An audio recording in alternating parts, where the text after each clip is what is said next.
The year was 1885, and the land around Silver Ridge baked beneath the relentless Montana sun.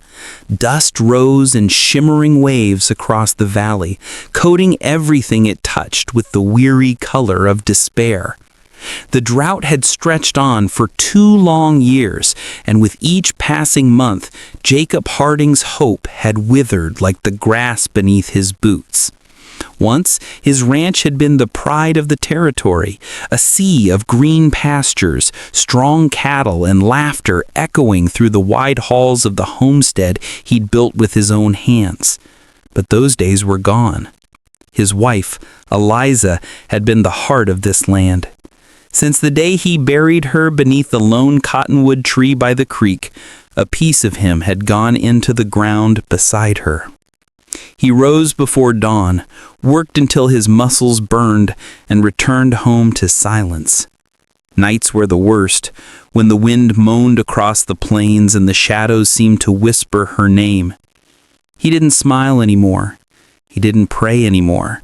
He simply endured. The neighbors said the land mirrored its master, tired, haunted, but still standing out of sheer stubbornness. It was on one of those blistering afternoons, the kind that made the horizon quiver like a mirage, that Jacob rode into Silver Ridge Station for supplies. The train had just pulled in, trailing a plume of white smoke against the copper sky. He barely noticed the passengers disembarking until he saw her, a young woman in a travel-worn dress, clutching a carpet bag and a stack of letters to her chest as the wind tore her hat clean off. Her hair, the color of honey in sunlight, tumbled loose, and she laughed, though it was the kind of laugh that carried more courage than amusement. Jacob didn't mean to help her, didn't mean to care, but something in her, some quiet defiance, made him pause. He caught her hat before it rolled into the dust and handed it back with a nod.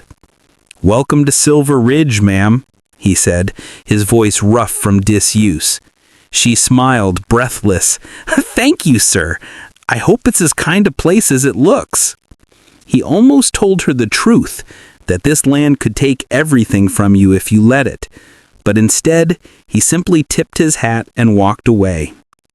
Her name was Eleanor Vance, a teacher from Philadelphia, sent west to breathe life into a one-room schoolhouse no one believed could survive.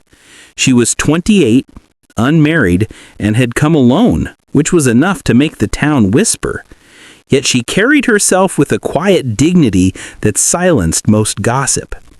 When she first arrived at the Harding Ranch to offer lessons to a neighbor's children, Jacob nearly turned her away. He didn't want company, didn't want laughter or kindness seeping back into the corners of a house that had long forgotten both. But she stood her ground, looking him straight in the eye.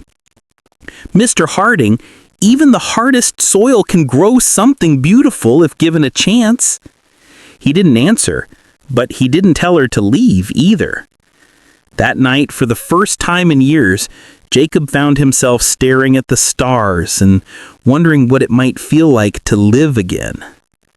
Weeks turned to months. Eleanor became part of the rhythm of his days, her laughter echoing through the ranch yard, her voice steady as she read lessons to the children gathered under the shade of the barn. She cooked when she stayed late, leaving behind the faint scent of cinnamon and soap. She sang when she thought no one was listening. Jacob began fixing things. First the fence, then the porch, then the long broken clock in the parlor. The house began to breathe again. Yet with every flicker of warmth came the shadow of guilt. He still spoke to Eliza's memory, still touched her locket every morning before work. How could he let himself feel anything for another woman? And Eleanor? She was too good for a man like him, too alive for a heart still half buried in grief. But the heart never asks permission to heal. It simply does, quietly, without warning. Then came the storm, the one that would test everything they'd rebuilt. It started with thunder, low and distant, and before long the sky broke open. Rain, heavy and wild, swept across the plains. The dry riverbeds turned to torrents. The children were trapped at the schoolhouse on the far side of the ridge, and Eleanor refused to leave them.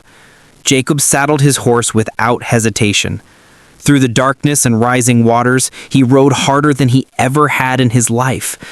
When he reached the schoolhouse, the door was nearly underwater, and Eleanor was there, standing firm, her arms around the terrified children. "You shouldn't have come," she shouted over the storm. "You think I'd let you face this alone?" he yelled back, lifting her and the children one by one onto his horse. The current tore at them, mud and debris lashing their legs, but Jacob didn't stop. He carried them through the flood, through fear itself, until they reached the safety of higher ground. When it was over, when the water had calmed and dawn broke soft and golden over the drenched valley, Eleanor looked at him through her tears and whispered, "You came for me." And he said the only truth that mattered, "I always will." After that night, something shifted between them. The town still whispered, but it no longer mattered. The drought ended, the land softened, and life began again. Eleanor stayed, and together they rebuilt the ranch from the ashes of the past. She filled the house with laughter and books, with warmth and hope. He taught her how to ride, how to mend fences, how to listen to the wind and know what it meant. Seasons turned, years passed, and the Harding Ranch once again became the heart of Silver Ridge. People came to say it was blessed, but those who knew Jacob and Eleanor understood the truth. It wasn't luck or rain that saved the land.